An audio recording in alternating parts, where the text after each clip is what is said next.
د یو شمېر نورو سیمو په څېر بنو کې هم خلکو د روژې په میاشت کې د تندې او ګرمۍ کمولو دپاره هوریواله سیمه کې د کورمې په غاړه د ګمبر چینو ته مخه کړې ده. چېرته چې ځای په ځای په چینو باندې د سیمو خلکو تالابګي او ټیوبیلونه جوړ کړي دي. دلته د ورځې په مهال د بېلابېلو سیمو نه خلک د لامبلو دپاره رادرومي چې د ورځې زیاتره برخه په دې چینو کې تېروي. یو خو د دغه چینو اوبه ډېرې یخې او تازه دي او بل د کورمې غاړه هم د سیل او تفریح دپاره یو ځانګړتیا لري. و دلته چې کومه شوه په کورمه کې ډېر اهم چینات و چشمه قدرتي ډېر زبردست بدي سړی ومشه کومه شوه 5 کسان دی لکه نه خلکو ترسي ګرمي دو رژا دو میشو ګرمي نه راغلی کلی وطن شه ګرمي ډېره دو خو دغه چینې به خلک وایي چې سړی دي وایي چې ټنډه یې بدي پشه دغه دی پوره راغلی.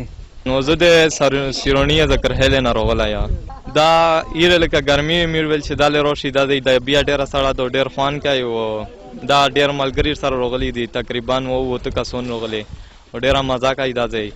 دغه چینې اوس د سیمې د ښکلا او د روژې او ګرمۍ په حواله دومره مشهورې شوې دي چې نه یوازې د بنو او ویفربنو نه خلک د لامبلو دپاره ورته رادرومي بلکې د شمالي وزیرستان زیاتره ځوانان هم پکې په نظر رادرومي. مو نوم نجیب الله ده. شمالي وزیرستان میرانشاه سره تعلق لري. ګرمۍ د وجې نه دی ګامبر چینې ته راغلي ډېره سړه چینه ده ډېر زبردست ماحول ده ډېر خوان کو ډېر لرې لرې نه خلک به تر درېمي.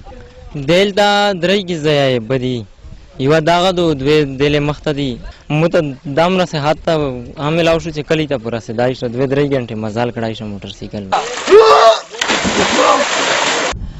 د بنو د هوریواله ګمبر سیمې چینې په بنو کې ډېرې زیاتې مشهورې دي چې کله هم د روژې میاشت راشي او ګرمي هم وي نو نه یوازې دلته د بنو خلک راځي بلکې د خواوشا سیمو خلک هم دلته په زیات شمیر راځي چې په هغه کې د شمالي وزیرستان کډوال او د هغه ځای نه راغلي خلک هم شامل دي. ګوهر وزیر، خیبر نیوز، بنو.